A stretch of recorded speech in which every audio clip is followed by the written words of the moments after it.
Morning to all. हमारा जो previous class का वीडियो था उसमें हमने प्रोटोप्लास्ट की आइसोलेशन की और उसके साथ उसके कल्चर हम किस तरीके से करते हैं उस टॉपिक पर हम बात कर चुके थे। उसका जब हम कल्चरिंग का प्रोसेस कर रहे थे तो हमारे पास में वो कल्चरिंग प्रोसेस के थ्रू 2 बार सेंट्रीफ्यूगेशन वर्ड आया था।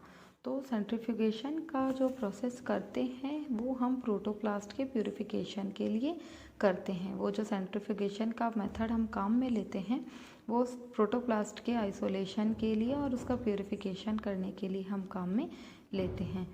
आज की क्लास में हम जो बात कर रहे हैं वो इसी सेंट्रीफ्यूगेशन बेस्ड है, जिसमें टॉपिक है purification of isolated protoplast. It means हमने जो प्रोटोप्लास्ट को आइसोलेट किया है, जो कि हमारे पास में क्रूड फॉर्म में है, एक रॉ मटेरियल है जिसके साथ में सेल वॉल और बहुत सारे सस्पेंशन पार्ट जो है वो एडेड है, हमें उसका प्यूरिफिकेशन करना है। इस मेथड को करने के लिए हम 2 मेथड्स यूज़ कर सकते हैं। एक है हमारा सेडिमेंटेशन एंड वॉशिंग मेथड, यानी हम उसका सेडिमेंटेशन कर लें, उसको नीचे की तरफ पैलेट्स की फॉर्म में जमा लें और उसके बाद में उसे वॉश कर लें। दूसरा होता है हमारा फ्लोटेशन मेथड। फ्लोटेशन मतलब हम उसे कहीं तैरता हुआ पार्ट है उसे सेपरेट कर लें, फ्लोटेड पार्ट को हम सेपरेट कर लें। इसके लिए हम कुछ सीव्स, कुछ नाइट्रोजन सेलुलोज पेपर्स को यूज़ कर सकते हैं, ताकि जो भी डिबैरिस है वो हम या जो भी सस्पेंसर है हम उसे बिल्कुल सेपरेट कर ले।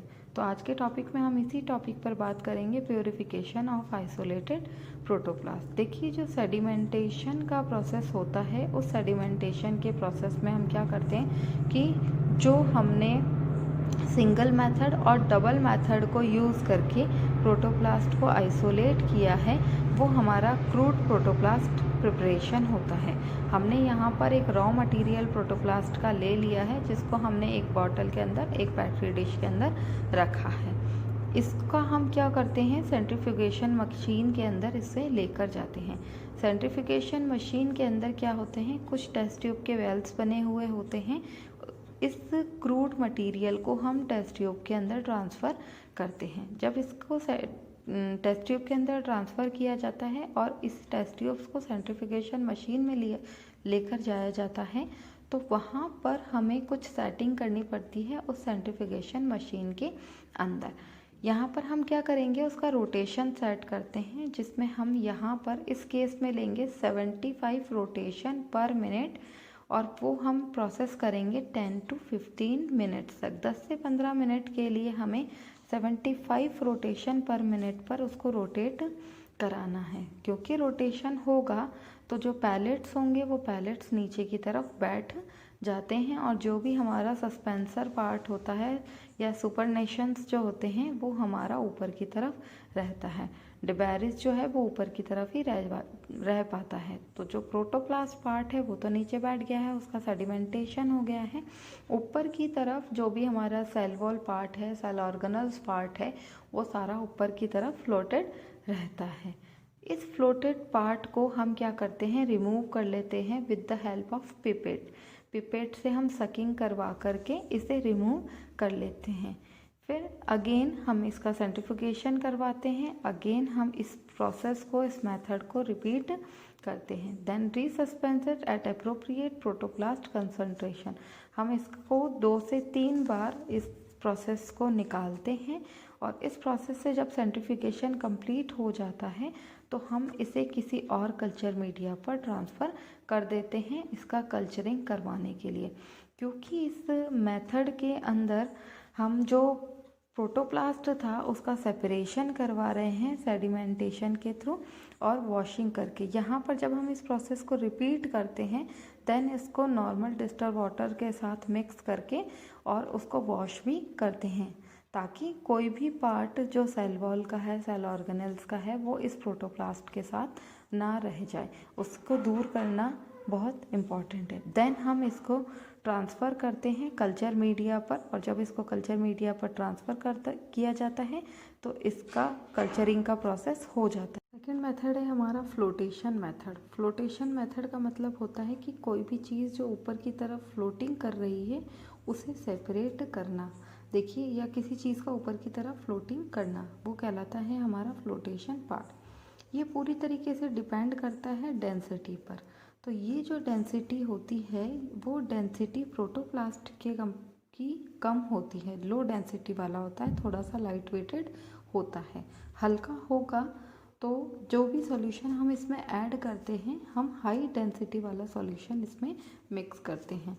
तो इस फ्लोटेशन की प्रोसेस में क्या होता है कि हमारे पास जो इम्प्योर प्रोटोप्लास्ट होता है, जिसे हम क्रूड प्रोटोप्लास्ट कहते हैं, जिसे हमने सेपरेट किया है एंजाइमेटिक मेथड के थ्रू, उस प्रोटोप्लास्ट को लिया जाता है। इस प्रोटोप्लास्ट में हम कुछ सॉल्यूशन को ऐड करते हैं, जैसे मैनिटोल ले लिया हमने 13% कंसंट्रेशन वाला, सार्बिटॉल यूज़ किया और सुक्रोज का सॉल्यूशन यूज़ किया।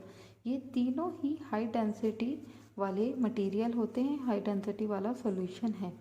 इन्हें जब हम इस प्रोटोप्लास्ट के साथ ऐड करते हैं और हिलाते हैं, टेस्ट ट्यूब को कंटिन्यूस हम स्टायर करते रहते हैं, उसको हिलाते रहते हैं। हिलाने के बाद में उसे फिक्स होने के लिए हम थोड़ी देर पर रख देते हैं। जब उसे थोड़ी देर के लिए रखा जाता है तो क्या होता है कि जो भी हमारे हैवी डेंसिटी वाले पार्टिकल्स हैं जो सॉल्यूशन में हैं मिक्स, वो सारा नीचे की तरफ आ जाते हैं। और क्योंकि प्रोटोप्लास्ट का वेट बहुत लाइट होता है, वो हल्का होता है, तो ये ऊपर की तरह आपको फ्लोटेड करता हुआ दिखाई दे जाता है। तो ये जो प्रोटोप्लास्ट हमारे पास में फ्लोटेड कंडीशन में है, इसे अगेन हम पिपेट की हेल्प से सेपरेट कर लेते हैं। देन अगेन इस मटेरियल को जो टेस्ट ट्यूब के अंदर है, इसे दोबारा से स्टायर किया जाता है, हिलाया जाता है, देन फिक्स करा जाता है। और उसके बाद में ऊपर की तरफ जो प्रोटोप्लास्ट का रिमेनिंग पार्ट मटेरियल है, उसे भी हम आइसोलेट कर लेते हैं। तो ये फ्लोटेशन का मेथड जो है वो पूरी तरीके से डेंसिटी बेस्ड ही होता है। अब यहाँ पर इस केस में जब हमारे पास जो प्रोटोप्लास्ट हमने सेपरेट किया है, आइसोलेटेड प्रोटोप्लास्ट है, उसे हमने जब सेपरेट कर लिया है, तो आफ्टर सेपरेशन हम इसे डायरेक्ट यूज़ नहीं करते हैं। इसको सेपरेट करने के बाद में हम इसे CPW का मतलब होता है cell and protoplast washing medium,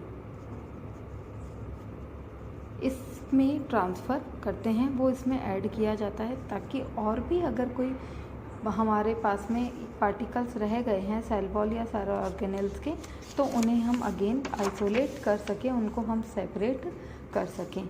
तो जो हमारा CPW मीडियम है, उसमें क्या क्या यूज़ कर सकते हैं? पोटेशियम नाइट्रेट यूज़ किया जा सकता है, पोटेशियम आयोडाइड यूज़ किया जा सकता है, मोनोपोटेशियम फॉस्फेट यूज़ कर सकते हैं, कॉपर सल्फेट यूज़ कर सकते हैं, कैल्शियम क्लोराइड यूज़ कर सकते हैं, मैग्नीशियम सल्फेट यूज़ किया जाता है, और साथ ही मैनिटॉल यूज़ किया जाता है 13% के साथ।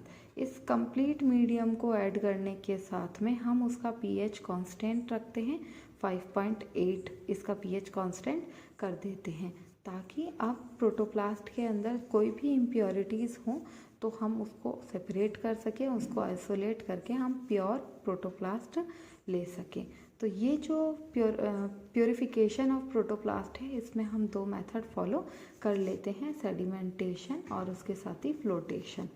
अगेन नेक्स्ट जो हमारा टॉपिक है वो है कल्चर ऑफ आइसोलेटेड प्रोटोप्लास्ट। जो हमने प्रोटोप्लास्ट को सेपरेट किया है, उस प्रोटोप्लास्ट को सेपरेट करने के बाद में हम उसका कल्चरिंग किस तरीके से करवाते हैं इन विट्रो कंडीशन में। देखिए, यहाँ पर इस टॉपिक को स्टार्ट करने से पहले मैं एक और चीज़ आपसे डिस्कस करना चाहूँगी कि जो हम प्रोटोप्लास्ट को सेपरेट करते हैं तो उससे कुछ फैक्टर अफेक्ट करते हैं, कुछ अफेक्टिंग फैक्टर्स होते हैं जो कि प्रोटोप्लास्ट सेपरेशन को अफेक्ट करते हैं। जैसे हमने आपको बताया था कि जो हम प्रोटोप्लास्ट लेते हैं, हम कौन कौन से पार्ट को सेलेक्ट करते हैं। जो सबसे अच्छा पार्ट होता है वो हमारा यंग टिश्यूज़ वाला पार्ट ही होता है। यंग टिश्यू है, यंग टिश्यू पार्ट को हम सबसे ज़्यादा, क्योंकि ये एक्टिवली पार्टिसिपेट करता है, इसकी एक्टिवली ग्रोथ होती है, तो हम इसे यूज़ करते हैं। इसके अलावा अगर हमने सीड कोट या कॉटिलिडन्स पार्ट लिया तो वो भी हमारे लिए बहुत एक अच्छा सोर्स है, जिससे हम प्रोटोप्लास्ट को सेपरेट कर लेते हैं। इस प्रोटोप्लास्ट को जो हम ले रहे हैं सेपरेशन के लिए, तो अगेन हम उसको क्या करते हैं, एंजाइमेटिक मेथड से निकालते हैं ताकि हम प्रोटोप्लास्ट को आइसोलेट कर सके।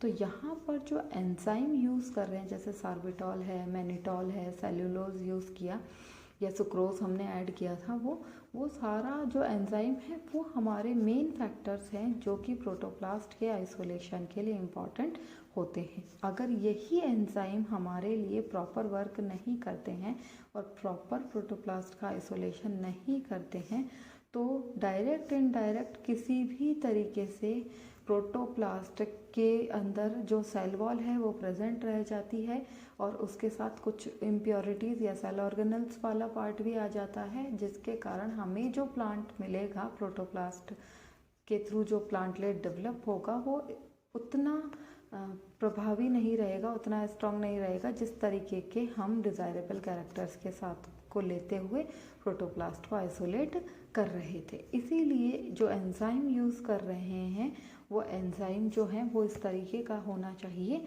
जिससे प्रॉपर प्रोटोप्लास्ट का आइसोलेशन हो सके। इसके साथ कल्चर ऑफ आइसोलेटेड प्रोटोप्लास्ट के अंदर हम 4 मेथड को डिस्कस करेंगे। फर्स्ट मेथड है हमारा एगार एम्बेडिंग मेथड, सेकंड मेथड है हमारा लिक्विड कल्चर मेथड, थर्ड है micro chamber of a plastic ring sealed with oil and cover slip, और लास्ट मेथड है हैंगिंग ड्रॉप कल्चर। देखिए, सबसे पहला मेथड है अगार एम्बेडिंग। अगार एम्बेडिंग मतलब नाम से पता चल रहा है कि हम पेट्री डिश के अंदर अगार जेल यूज़ करते हैं एज अ कल्चर मीडियम। ये जो अगार जेल हमने लिया है इसे पेट्री डिश में लिया और उसके बाद हमारा जो आइसोलेटेड प्रोटोप्लास्ट था उसको हमने यहाँ पर ट्रांसफ़र कर दिया CPW मेथड के यूज़ करने के बाद में।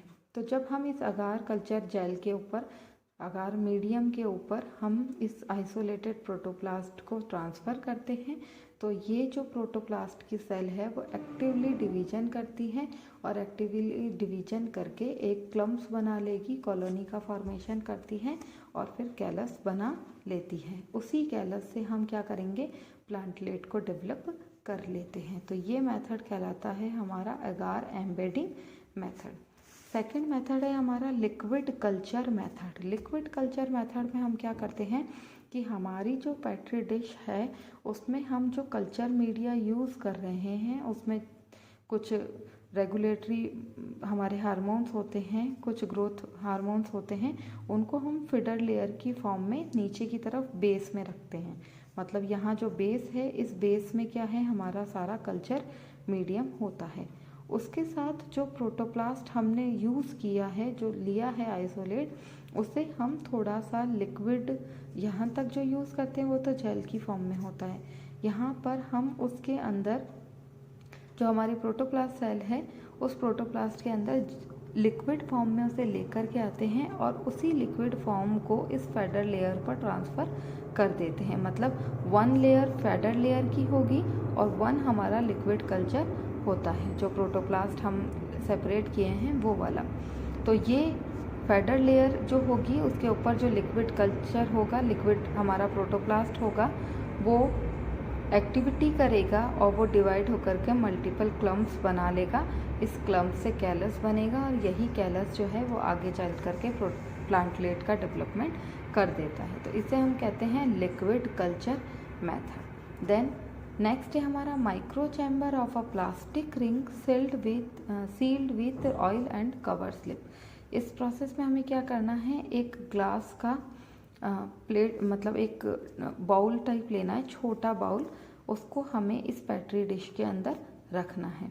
इस पेट्री डिश के अंदर जब रखते हैं तो इसके अंदर, इस माइक्रो चैम्बर के अंदर जो छोटा सा हमारा बाउल है उसके अंदर हम प्रोटोप्लास्ट जो हमें आइसोलेट किया है हमने, वो प्रोटोप्लास्ट प्लस हमारा कल्चर मीडियम, जो भी हमारा कल्चर मीडियम है वो जिसमें हम ग्रो करवाते हैं, उसको इसके अंदर रख देते हैं इस माइक्रो चैम्बर के अंदर। देन इसको एक प्लास्टिक रिंग से कवर्ड कर देते हैं, कैप की तरह कैप लगा देते हैं और उसे बिल्कुल वैसलीन या ऑयल के साथ में बिल्कुल फिक्स्ड कर देते हैं और उसके ऊपर एक कवर स्लिप रख देते हैं ताकि कोई भी किसी भी तरीके का कंटामिनेशन इसमें ना हो पाए। तो यहाँ पर इस माइक्रो चैम्बर में ही हमने कल्चर मीडिया ले लिया है, प्रोटोप्लास्ट ले लिया है और इसके कल्चरिंग की प्रोसेस को इस माइक्रो चैम्बर में ही होने दिया है। इस तरीके से हम एक प्रोटोप्लास्ट से कैलस फॉर्मेशन करवा करके प्लांटलेट का डेवलपमेंट कर सकते हैं। लास्ट है हमारा हैंगिंग ड्रॉप कल्चर। हैंगिंग मतलब कुछ ड्रॉप्स आपको बूंदे आपको गिरानी है, टपकानी है। यहाँ पर हमारा क्या मटेरियल है, ये है हमारा कल्चर मीडियम।